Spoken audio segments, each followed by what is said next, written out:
Welcome to the Undeniable Podcast. Today we have a very special guest that you're going to enjoy listening to. His name is Brock Fankhauser. Brock is a second-generation home builder with more than 25 years of experience in real estate development. His most recent real estate development project is blending patriotism, American values, community building, all around creating neighborhoods to have a real strong, defined sense of identity and purpose. So he calls this new real estate development endeavor 1776 communities. And his vision, as you're going to hear, is to expand this nationwide. He has really identified a niche that is focusing on the ongoing demand for housing, which we have a challenge in the United States, and a sense of belonging among residents that have real American ideals and a sense of community. Blending that with real estate development is what you're going to hear in this conversation with Brock Fankhauser. Let's welcome Brock to the podcast.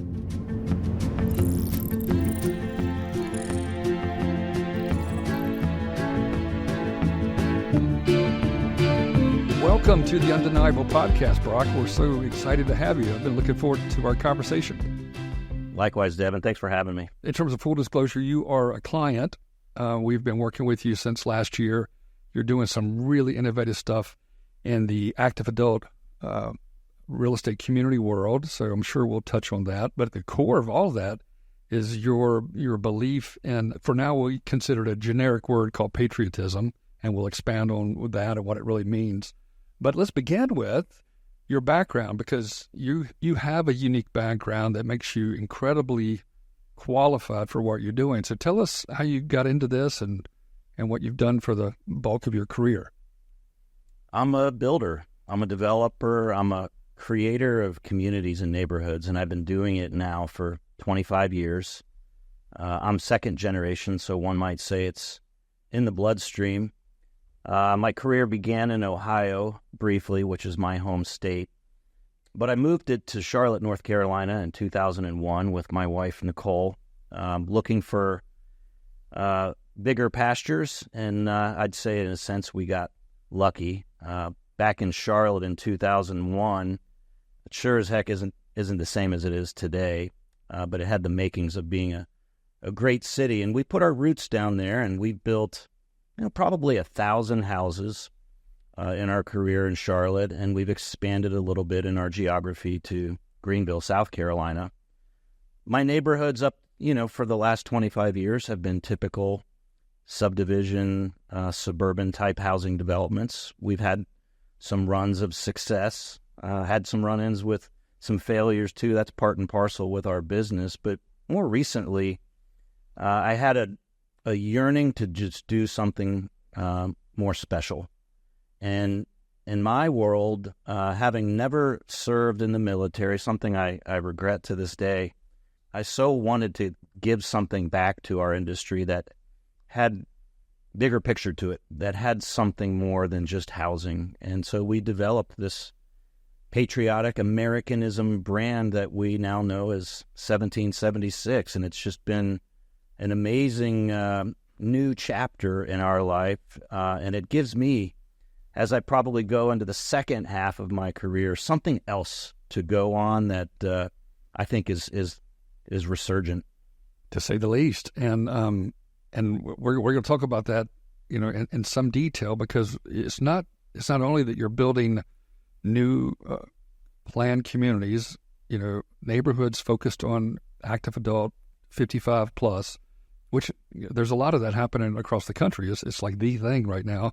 It has been predicted to be the thing for decades. I remember as far back as the early to mid 2000s, the Urban Land Institute kept talking about the baby boomers and all the demand for baby boomer residential growth.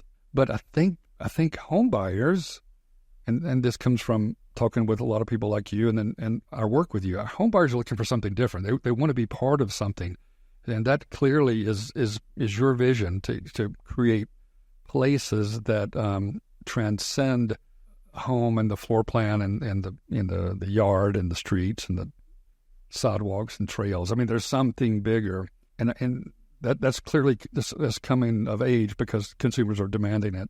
What else do you see because you had experience in this category for many years. What else do you see as a shift when it comes to this active adult buyer? What other patterns have you recognized that are happening in 2024? Baby boomers have been known as the me generation, right? Yeah. Right or wrong. I think we've reached a point where older people, when they now recognize that there's more sand in that hourglass that's below than there is above, there's a perspective change. And for as long as I can remember, planned communities that catered to those 55 and older were about me. It was celebrating your life because you've made it. You're successful. Now you can have this cruise ship lifestyle every day of your life. And whether you want pottery classes or yoga lessons or to play golf all day long, there are neighborhoods all over the country that cater to that me-centric persona. We think that there's another segment of the boomer generation that wants to give back because that sand in the hourglass is giving them some different perspective. I think it's fair to say that there's going to be a movement for people wanting to give back to what we believe. Let's go broad. Let's go to the country. And as you reduce it down maybe to the zip code level, I think older buyers want to say that they made a difference in their community. And it's hard to do that when you're entertaining yourself and your friends every day of your life. So I'm putting a bet on this revolutionary thinking that people are going to be less inclined to serve themselves and more inclined to serve others. I guess some people would view that as a bet, like there's a gamble, and we might get into this conversation as well, Brock. We have a lot of data that shows us how big this audience is. You might even argue a majority of Americans that are of this age, and let's be clear, like these are clearly baby boomers. They remember a different America. I mean, they remember a world from the 40s and 50s. Their parents were often World War II veterans, so they think about America from a nostalgic perspective. And you're exactly right. Now that they're in their later years, they embrace their longevity. What do I want to do in my final half of the hourglass or the sunset?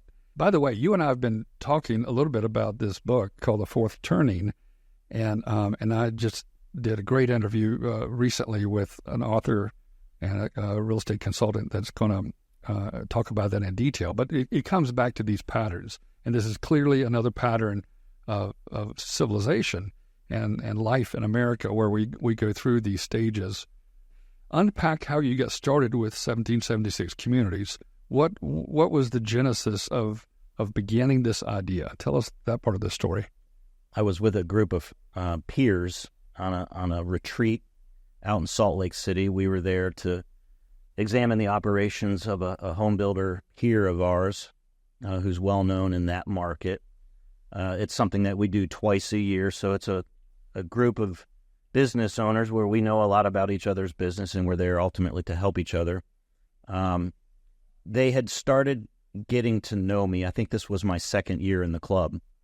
And they were starting to know about my very strong patriotic views of our history, our country, and where I'd like to see it in the future.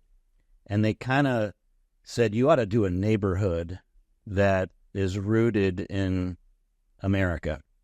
And it was very high-level stuff, but I remember at the table writing some notes down under the table, and I had written notes of 1776, patriotism, just jotted them down. And when I left there, I can't remember specifically how it rolled out, but I had a neighborhood in Charlotte that was in the development phase.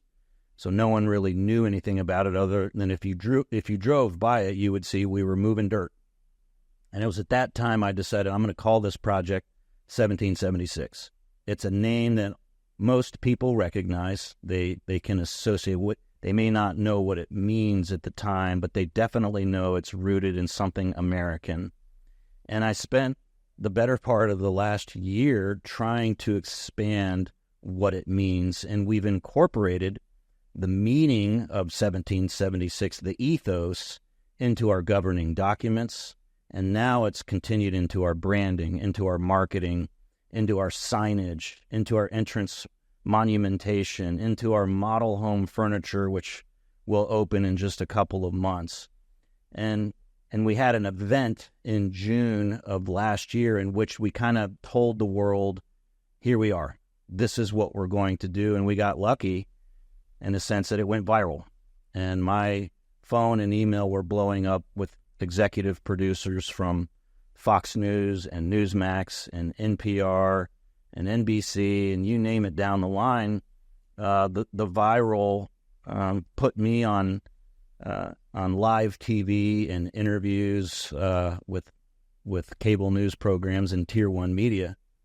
And the outpouring of support for our movement was immediate. And it was comprised of people who actually want to live in the community, people who don't want to live in the community but want to show their support.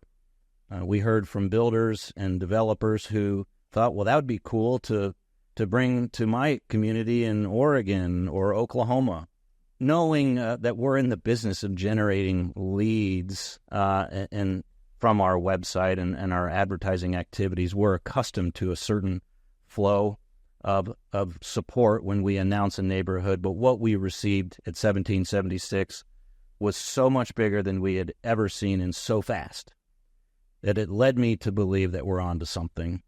And so that's how it began, not even a year ago.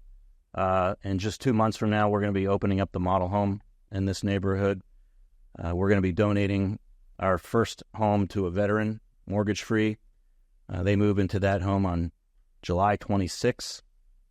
And it's just capping off an amazing run-up in this first neighborhood. We just purchased property last week for the second neighborhood, this one in South Carolina. And as far as I'm concerned, everything we do from this point forward will be of this brand. That's impressive. When people gave you feedback, so you have first-party data. I mean, you know from conversations and correspondence, web forms, that there is a desire for this. But the people that aren't interested in at least that segment that wanted to voice their opinion, what could they possibly object to this? Like, why would it be? I'd love to have a conversation with someone that was serious, where we could talk about where did we go wrong? What would you have done differently? And so it was more of just that forked tongue type of outreach that we're showing support for our homeland. And there's people out there that don't like that. They're going in another direction. My advice to them would be, let's create competing communities. Why don't you try one that's different? We'll have fun with this. Put your money behind it. Obviously, that hasn't happened. And as time has gone by, if I had to put a ratio on it, we're at the 95% positive and 5% negative. And at that point, you're just talking about noise. Yeah, and that's a good point. That's a great way to analyze it. That's a great realization that there's always going to be naysayers that just... Well, and in that, Devin, it's shined a light on, if I look at what I've done for the country on my 25-year career, I mentioned I didn't serve. I guess I've paid my share of federal income taxes, right? But that's really not giving back to the country. And I think it's pretty clear for those with open eyes that failure to have a countermeasure to the noise is only going to lead to more noise. And I want a little bit of my legacy to be that I did something to turn up the flame of patriotism, realizing that patriotism is not a license, right? It's not with us because it's a tangible object. It's a heavy responsibility. And now coming to that realization, I love that responsibility, and I want to have it be contagious to others to realize that patriotism is not a license. It is a requirement that we put forth the work that it takes to restore it, maybe to levels that we've had in the past. Yeah. Okay, so let's drill down on this a little bit, and then we'll talk on other real estate builder topics as well. But why is this important? Like, why is patriotism important? And then why does it matter when it comes to the place you live? Because I know you have strong ideas and opinions. And unpack some of that for us.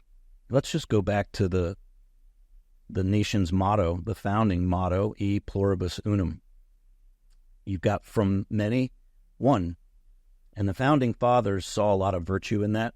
And I think over time that is a virtuous creed or motto. I would suggest that in 2024, we've turned that motto upside down, and it's E pluribus pluribus. From many were many. And that's not a way to find common ground. It's not a way to live under the same roof. It's not a way to build connections. We build connections by finding a common denominator. Some of the common denominators we have, if you want to go really broad, right?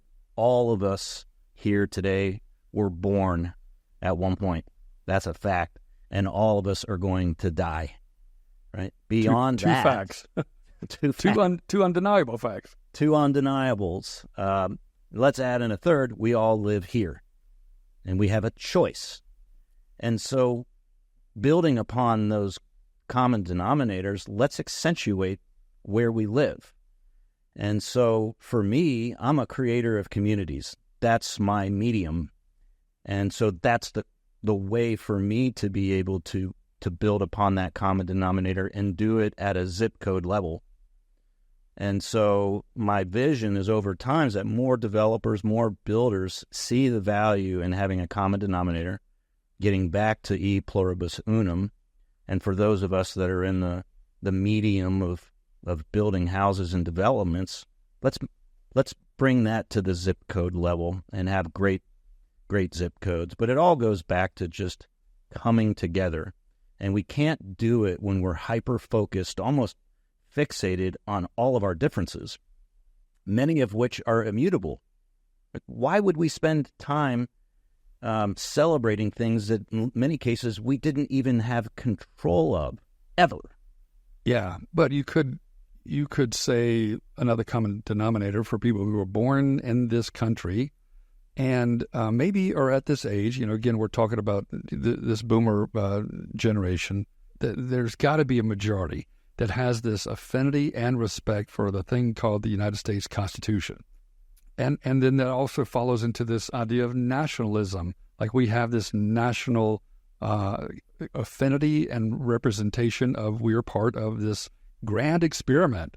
So it seems like, I think you and I have talked about this on one occasion, it seems like if you take the entire country, including Hawaii and Alaska, a little bit separate, and you were to metaphorically assimilate that into a neighborhood, then each neighborhood can represent almost like a fragment of the whole. It's, a piece that is identical to the greater, and that's why I think your concept is so brilliant, because not everybody really wants to live in the United States, and they have an option of moving. Not everybody wants to live in a certain neighborhood where they're not comfortable or welcome, or maybe they just don't like their neighbors, or they don't. Forget all that. They don't even have a conversation with their neighbors. So that's okay too. There's a whole generation of people who more now after COVID than ever before just live indoors. They never even go outdoors anymore. They never walk on the sidewalk and say hello. But there's something cool about the idea that you can encapsulate these enduring principles that made this country unique. And if you can distill that down in certain ways to the community itself, 100 homes, 100 neighbors, if nothing else, Brock, you're going to have one hell of a cool experiment. I mean, this whole thing is going to be fascinating to watch. A kaleidoscope can also be very compatible with rugged individualism, which I think is foundational to this country, is recognizing that your individual efforts, rugged individualism, is so critical to the backbone of this country, but it doesn't prevent you from coming together with other people. Right. Diversity of thought is something that's very important to us. And you could have 100 neighbors all having differing opinions across a whole kaleidoscope of topics. Where I don't think we're in a good position right now as a society to be at each other's throats talking about things like tax policy and the judicial system and foreign policy, right? We have almost no influence on that, and yet we're hyper-focused on it. And at the same time, what are you doing at the community level to make it better? What are you doing to give back to your zip code? Are you civically minded? Does your neighborhood have a community garden event or a farmer's market that it hosts a few times a year and then collects money that it donates at the local level? Those are the type of things that people of different mindsets naturally are going to come together and do. So is this the definition of a grassroots, a label, a grassroots movement? Absolutely. Yeah. And then you think about the earliest settlements in this country in the 1600s, all the iconic places that I happen to visit because I live on the East Coast. These are towns like Charleston and Savannah, Richmond, Williamsburg, these colonial cities. And then, of course, Boston and New York. I was in New York last week. They were all focused on community. I'm quite certain of it because you can see it in writings and even in artwork. And some of that might have been the scale, like the earliest settlements. But what is a planned community? An active adult community is by definition a tiny place. So how do you envision neighbors after they settle into one of these 76 communities? How do you envision or even hypothesize that they'll interact? Do you have ideas, or do you have assumptions, or is it just going to be, like I said earlier, an experiment? Yeah, we're about to find out in 2 months as first people start moving in. We're trying to set the table, though, for these residents that giving back is critical. Being civic-minded is critical. So in our first zip code, 28056, we want to be able to plant the seeds for these people to know what they can do at the local level, at the zip code levels, and be civic-minded. And I said just a few moments ago, doing a farmer's market, getting involved in charitable causes that impact that zip code. So it's a mindset away from stuff like the American Cancer Society. Great and all, but that's not going to impact you at the local level. And so we have a strong emphasis in 1776 with veterans. There's countless ways to give back to veterans at the local level, and we're trying to build a network right now of charitable organizations that are national and local. The local ones is where our residents can have more of an impact. We know that the 55 and older buyers, they have a lot of free time, and that's why these planned communities with golf and pickleball and gardening and yoga and pottery have become successful because it allows them to chart out their time. We need to have something like that that's a civic-minded way to give back your time. And also, these are grandparents that we're talking about, and we know in the Carolinas, you have a lot of trailing grandparents. So they have an opportunity to give back to their grandkids who we know right now are not receiving the same education that you, Devin, nor I received, where there was a strong emphasis on civics and the history of the country. So these grandparents have an opportunity to have a say in that. Yeah. So it is an experiment. If we were to talk 5 years from now, I think we would have a lot more because it's empirical at that point. This is what our people are spending their time doing. For now, we have a bunch of seedlings that need some water. And as they start to grow, we'll see a little bit about how this plays out. And I think the Carolinas is an interesting place to start this because there is something about hospitality in the South and a warm, welcoming presence. And I think that extends to the neighborhood, getting involved in the local community. Maybe that's the fourth turning. Maybe that's where the pendulum has to swing all the way back to the things that a lot of families did in the 1950s and 1960s. You know, they took a great deal of interest in their neighbors and the people who lived in their town. Yeah, think about when I was growing up, right? Cutting the yard was a responsibility, right? And it was something I had to do with oversight from my dad, who wanted to make sure that the mowing lines were straight and that the grass clippings were bagged, right? But it was that community then, when one person's doing that, then the neighbor does it, then another neighbor does it. And next thing you know, right, you have nice-looking yards. It's not like these people got together and said, we're going to have great yards. No. And then it goes on to other things like washing your cars in the driveway. Yeah. Right? Those are things that happened every week. And I know as we go back in time, it happened in preceding generations. Nowadays, it's all outsourced. Right.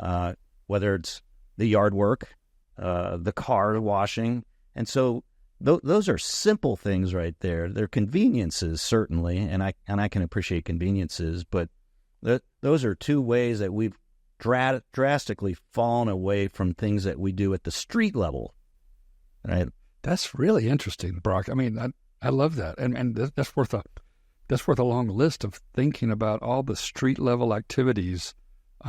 When I was a kid, I'm a serial entrepreneur, so I had to have, as a child, I had a lemonade stand, and people would come to our little house in Bayboro, North Carolina, just to make Devin happy for whatever it was, a penny, maybe it was a penny or a nickel, I don't know. I mean, I haven't seen a lemonade stand in a decade or more. I mean, probably because it's not FDA approved or something. I don't know, USDA certified lemonade, but. Yeah, that's fascinating to think about. What is old can become new again, and I know you're a big fan of the Founding Fathers. And before we move into builders and marketing and placemaking, tell me a little bit about how you think the Founding Fathers, the group of highly intelligent people that created these documents that founded this country, how would they view ideas like this? Or would they just assume that we would have continued this since the 1700s? I hope their first words are, what took so long? Yeah. 248 years is a long time to build a neighborhood that goes back to the future, right? That has a direct connection to the past and is making it clear it wants to do something about the future.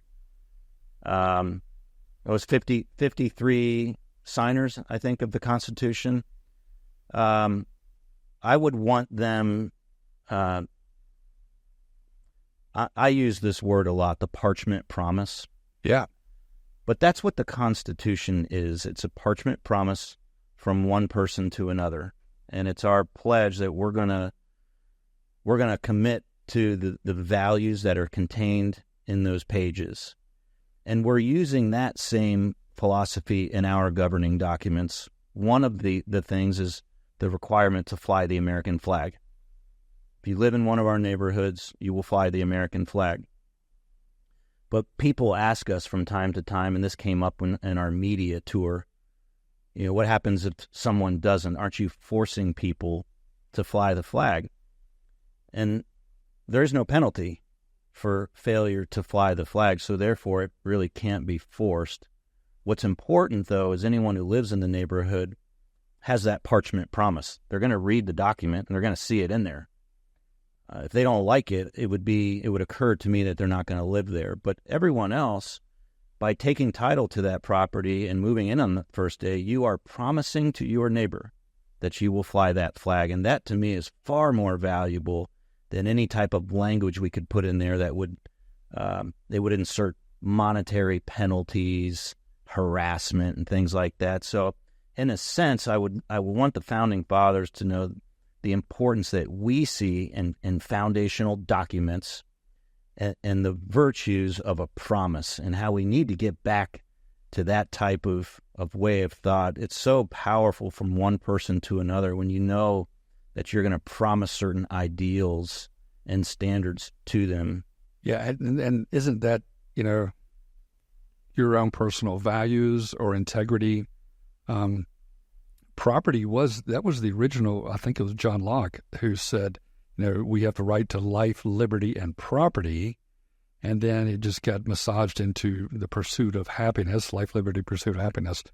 But property is individual property, property rights also translate to real property. And I think that's something that, again, made our country unique. So there's words that you are saying, and I know you are using it in your marketing, that are lifted out of these timeless declarations, the Constitution, the Declaration of Independence, and so on, and the writings of all the founding fathers. So you don't have to hear about the birth of the country as a historian. These are just, I guess, they're again undeniable. They're these undeniable truths, and you're just trying to bring them back to the surface to say, hey, is it worth remembering this stuff? Yeah, Back to the Future, right? I'm not a historian. I try. I'm maybe above novice. I do get into some historical readings, but it's complicated and it takes time. So I know a little bit. One of my commitments is to know a little bit more, because we don't really know history from the words of those that lived it.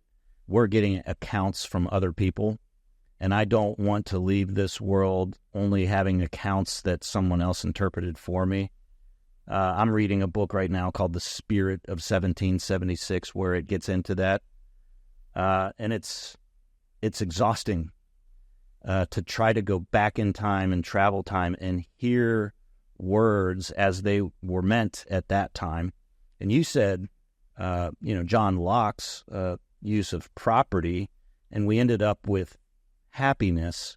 I think there was a time as well when they wanted it to be life, liberty, and happenstance. Wow, I've never heard that. Which is rooted in opportunity. Right. And that makes sense, knowing the founding fathers, life, liberty, and opportunity. That sounds like something that they would talk about.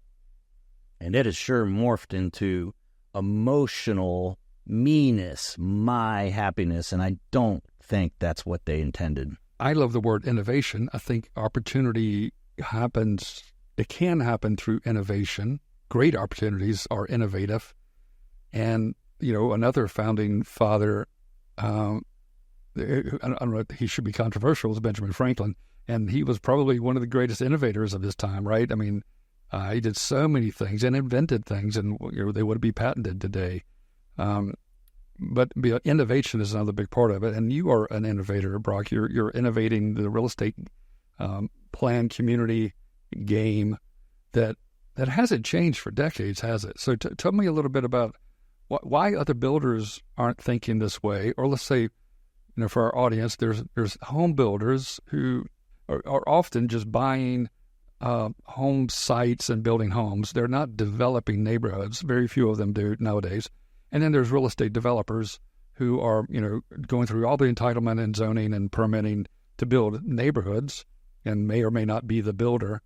But in either category, why aren't more developers and builders focusing on communities that have, like we were saying earlier, have this connectivity? I'd say a good word is tribe, but I think other builders and developers don't even recognize that. Why do you think that's? Some do. There are some great innovators in our business. They tend to be the ones that are more highly capitalized.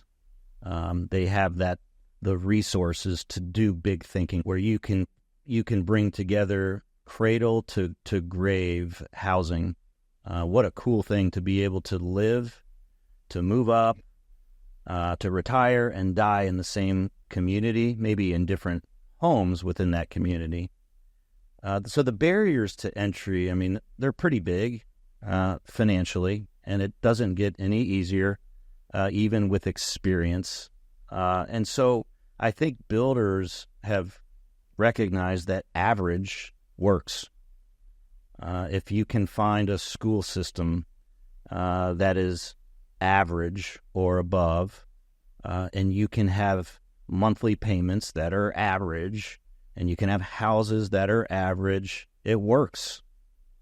It pays the bills, and there's a little bit left over at the end of the year usually, and you can rinse and repeat and do it again.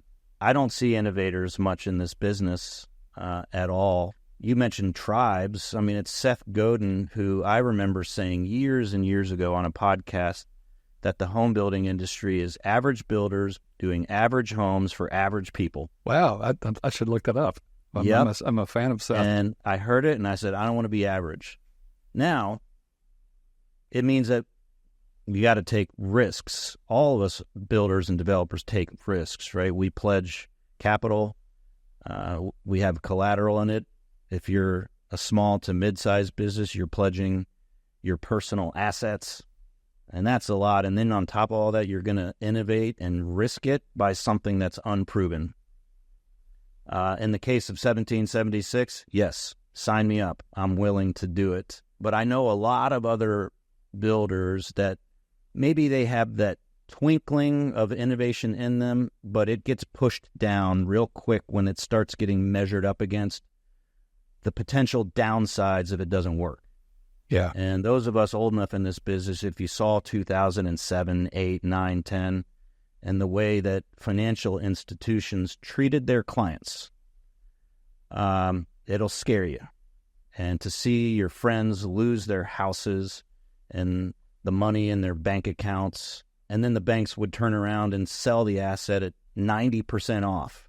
Yeah. It was just a total travesty. So in a sense, it kind of makes sense that people don't want to innovate because you're risking your entire family's future by doing so. So that's why I think the innovation, whether it's groups like Minto Communities, who I know you know, and Hillwood Communities, and Newland Communities, these large master plan community developers, they are highly innovative, and it's fun to be in an industry with them. But as you get down to these smaller guys, it's not there.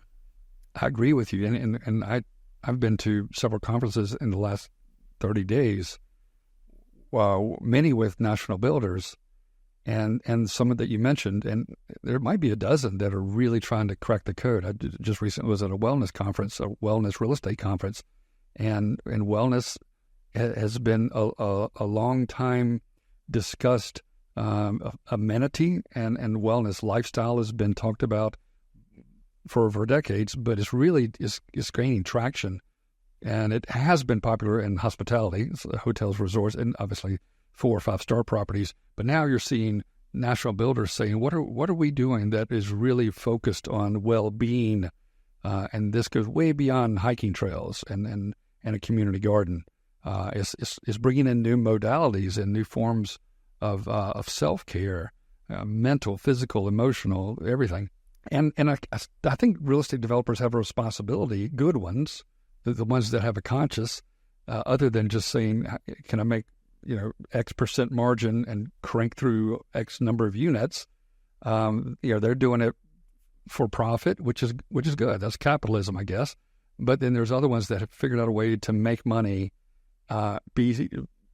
thrive as a business and grow while also giving something back to homeowners that does this one magical thing. It makes them want to take pride in their neighborhood and tell their friends and family and coworkers, "Hey, you should come live in my neighborhood." That's the ultimate marketing, is when homeowners become the evangelists, not Facebook. So how do you think about that aspect of the places in terms of the community developing a brand that really can attract like-minded people? That's obviously something our companies have been working on. And I know you believe in it, but do you think that that's the ultimate way to sell homes is through this brand identity? I do. Again, we'll go back to tribes. It's in our DNA to have that type of connection with others. I've been moved by Seth Godin's work over the years. His book Tribes is it's permanently locked in my head, and I've always yearned to have a tribe, never really having one, even though I've been in a niche business in the same city for a long time. if I was being honest with myself, we don't have a tribe following. It's hard. We're selling a commodity. It's a house. And so having this yearning always in me, and recognizing the challenges in building a tribe, that's in part what drives me about 1776, is it has the DNA of that tribe-like following, and like-minded, right? Not to be confused with monolithic, right, or group think.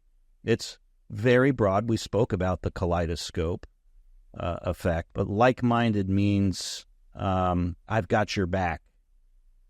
We might disagree on policy and government affairs and curriculum, just to name a few, but we're bigger than that, and we will always have your back, even though it might be under the lens of dispute on certain things. But tribes is how you grow a brand. Very few companies have gotten to that level. I can't really think of many in housing. It's more like you mentioned in hospitality and products, consumer electronics. You think of Apple. In the apparel industry, it would be your Lululemons. But our goal, I'll know that I've done my job and created a tribe when we have people getting the 1776 community tattoo on their arm or their leg or wherever. That would be a dream come true for me, and it would further spark this passion that I've got to do something to connect people, and do it in the American dream. Housing is often synonymous with that American dream. It's hard to get. It's hard to keep. And that's what makes it so valuable, and that's why it's a dream. It's not an American entitlement. And you're right. I don't know many. We happen to represent another one that you mentioned that has done an outstanding job of building a brand affinity around the neighborhood, and lifestyle. Lifestyle is a big part of it. But I don't know that. Maybe I'm trying to get to the point that I knew this decades ago, that the building industry, the real estate industry, remains a very laggard industry in terms of embracing new ideas. And for me, it's always been focused on marketing and selling. And it seems like that hasn't changed a lot, but I feel like we're on the very precipice of massive change. There's these outside forces that are going to make things change. Maybe that's AI, maybe that's the blockchain, but there's also the demand of the consumer saying, I just don't want to live in a generic place anymore. I want to have something that offers more, a real holistic, meaningful lifestyle, and to your point, something that matters beyond just the four walls. Do you think builders or the industry? Do you believe the industry remains in a very laggard mindset even today? Yeah, it's bad. The way in which we build it, right, from scratch, underneath all of the elements of Mother Nature, susceptible to all types of variables, from weather-related to supply chain issues, as we saw just a couple of years ago. Yeah, but what it takes to change that, and there are companies who are at the early stages of innovation when it comes to factory-produced housing. It takes billions of dollars. And so knowing that, I don't know the exact percentage, I'll bet you it's 90% of builders are small builders. They're small-time operators and entrepreneurs that are undercapitalized, and even if they were properly capitalized, don't have the capital to take on this type of big-picture stuff. So invariably, we're walking into the forces of cannibalization, and probably in our lifetime going to see a model in which there's way fewer small-time builders and entrepreneurs, and it's become more consolidated. It just seems to be heading in that direction. That's how be that as it may, the the bigger companies are already out in front of the innovation. And so from a product and an assembly standpoint, I mean, that's already happening. I like to think in terms of marketing and advertising. That's why I think you and I connect a lot. I pay a lot of attention to how housing is promoted and branded, and it's so bad as an industry how we want to be the customer experience guys, right? But our advertising has nothing to do with that. It's a picture of a house. It's a picture of a kitchen. It's not what the product is going to do for someone or the problem that the product is going to solve. It's the commodity. And we've gotten to a point where I think the consumers accept that, because when they're out shopping, they're looking for the lowest monthly payment a lot of times. So they're only looking to check a few boxes, it seems to me, not in 55 and older, but school system, monthly price point, a few must-have features. That's it. And if that builder can get them into that, they have a buyer, but they don't have a raving fan and they don't have a tribe. And it's a doom loop that we're in, and absent some type of correction, which forces us to look at this a different way, or the consolidation that I know is coming with these bigger players who have the capital to make waves, I think builders are just going to keep doing what works. I think you're an optimist as well. I'm very optimistic that change is imminent. I think we clearly are having this technological change that's never happened in all of humanity. We're also going to have some massive cultural changes, regardless of this election in the United States. Something is going to change in 2025. We're going to have economic changes. Like people can't afford. I mean, there's a lot of weekly reports, and I saw something 2 weeks ago that most millennials have given up on the dream of home ownership. Like they just assume they'll never own a home. Well, that wasn't the case in the 60s. Everybody, felt like they had a chance of owning a home in the 50s, 60s. So I think, again, I use this metaphor of a pendulum. Like it's swung so far in this unrealistic, unsustainable direction, it has to come back to the center and maybe overcompensates. But that underscores why we all believe, everyone over above believes that you're at the leading edge of this movement. Like this idea is probably going to become a new norm. The only question is, are you a year ahead of everybody else or a decade ahead of everybody else? But the ultimate brand in this country probably is, the one that you have this whole, trademark system around, which is 1776.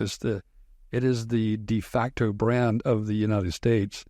And if that appeals to any buyers and they're right for your home, your home plan, your home neighborhood, and I guess, and technically they need to be, over 55 years of age, then I don't know where else they find something like what you're offering. So that continues to be really, really interesting.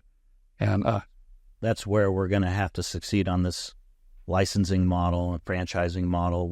We're only going to be able to build the numbers that we can in North and South Carolina, but expanding this to all 50 states. It has to be in all 50 states, and it has to be all different product types, which only a lineup of differing builders can do. So we're talking everything from multifamily to entry level, to price points that to some are unimaginable at this point. We've got to be able to unlock that dream for people who've resigned that it's not a possibility. That's not acceptable as housing developers, creators of communities. I don't mean to interrupt you, Brock. When you say unimaginable, you mean unimaginably affordable, not like $20 million, $10 million homes. You're not interested in the ultra luxury. You're trying to figure out what can be ultra affordable. Unimaginable in that house is $200,000. That's not possible. Well, it is. Innovation has led us to dream about the possibilities of a gorgeous $180,000 house, $200,000 house in a good location. And so I don't dream every night.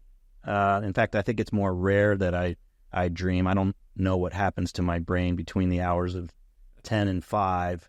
But I do dream occasionally, and I know it's okay to get frustrated, but dream is a minimum standard, right, for living in this country. In my opinion, you have to be able to dream and never give up on it. There's friction, and with friction comes frustration, but with frustration, there comes a breakthrough. And I think eminent breakthroughs are going to happen in our industry, in zip codes, and I'd like to do it with our movement and growing the brand. Yeah.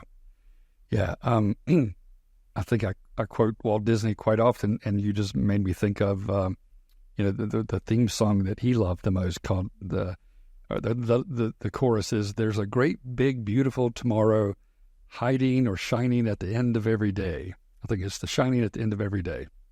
So tomorrow can be anything. It can be much better than today and yesterday, and I think that's one of the endearing aspects of your vision, is that we can go back to a type of community living that benefits all homeowners economically and socially, physically, mentally, and then has this core set of values and principles that are the very essence of this place we call the United States. And it's more perfect. Yeah. Right?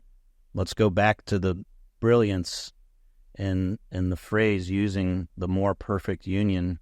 It was a confession from the beginning that we are far from perfect. We're imperfect. Yeah. But it's not going to stop us from striving to be better.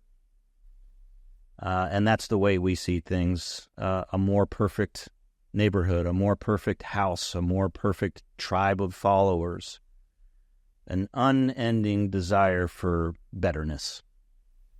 Yeah, it's the pursuit of perfection. It's never obtainable, but it's worth the pursuit. Hey, Brock, thank you for your time today. This has been a great conversation. How can people learn more about 1776? They can go to 1776community.com, where we share information about our home building operation, and then how builders and developers around the country who have a desire to build a tribe in their own hometown and their zip codes can take next steps to learning more about that. That's awesome. And I know you're on lots of social channels, so that'll be linked on the website as well. You can follow you on social networks. And you said you're having a grand opening in July this year. So and that's outside of Charlotte, North Carolina. Yeah, July 26th. That's the official home donation to Sergeant Clark and his wife Kelly. We're going to open our model home on that day. We're going to have a military parade. We've got generals from multiple branches of retired generals from armed forces. A few surprises in mind, but it'll be a celebration of all things Americanism. Are you going to do a 21-gun salute? I hadn't thought about that. I'm glad you brought that up. Why not? Why not, man? That would just add to the atmosphere. All right, my friend. I love talking to you, and I love the idea of what you're doing. We're big fans, and we obviously know you're going to succeed. So we will share updates on all of our Over Above channels as big, momentous 1776 milestones are met, and we'll stay in touch. Thanks, Deb. Good seeing you, Deb. Thank you, buddy. Yeah, take care.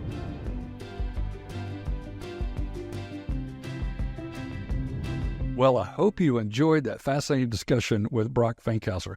His groundbreaking active adult development, 1776 Communities, is really just the beginning of this intersection of creating communities that emphasize American values and a sense of belonging with this ongoing need for housing in the United States. The first community, the first 1776 community, actually opened last month in Gastonia, North Carolina, a little suburb of Charlotte. And his plans, as you heard, are to expand nationwide with builders and developers through a real innovative licensing program, licensing the brand and the technology. And you can learn more about that on his website. But we we see this as one example of not just innovation in housing, specifically active adult housing, but also community development, and the innovation itself is using the power of brands, brand DNA, in radically new ways to apply to technologies that are centuries old, home building and real estate development. So I hope you got something out of the conversation. If you're not a real estate developer or builder, you can certainly learn about new ways to address the needs of the market while creating brand value. And we will be sure to follow Brock in 1776 communities as he creates a nationwide success. Thanks for tuning in. Hope you enjoyed the podcast today, and we will see you on the next one.